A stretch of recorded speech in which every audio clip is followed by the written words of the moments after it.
அதெல்லாம் ஒண்ணும் இல்லடா. ஏன்டா நீ யாரு? நீ நான் தான் ஜாம்பி. சி பியா நீ? நாத்தம். ஏய் பீ இல்ல ஜாம்பி. நான் கடிச்சா நீ ஜாம்பியா மாறிடுவ. ஜாம்பியா மாறிடுவனா? ஆமாண்டா, இப்ப பாரு உன்னை கடிக்க.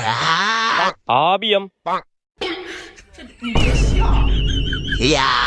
ஆத்தா டங்கு. அப்பாடி ஒரு வழியா சாமி கிட்ட இருந்து தப்பிச்சிட்டோம். டேய் நீ தப்பிக்கல, மாட்டிக்கிட்ட.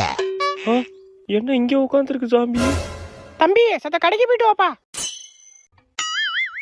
நான் மாட்டலடா, நீ தான் மாட்டிக்கிட்ட. மா கடைக்கெல்லாம் போக முடியாது. கடைக்கு போக முடியாதா உன்ன? எம்மாடியோ ஓடுறா ராஜு. விளக்கமாறு எங்க போனுச்சுன்னு தெரியலையே. லே விளக்கமாற குடுறா. நான் தான் ஜாம்பி. அடிங்க சுவாம்பியோ நாப்பியோ விளக்கமாற குடுறா. ஆளி மூஞ்சி மாதிரி பண்ணிக்கு பான்ஸ் பவுடர் அடிச்ச மாதிரி.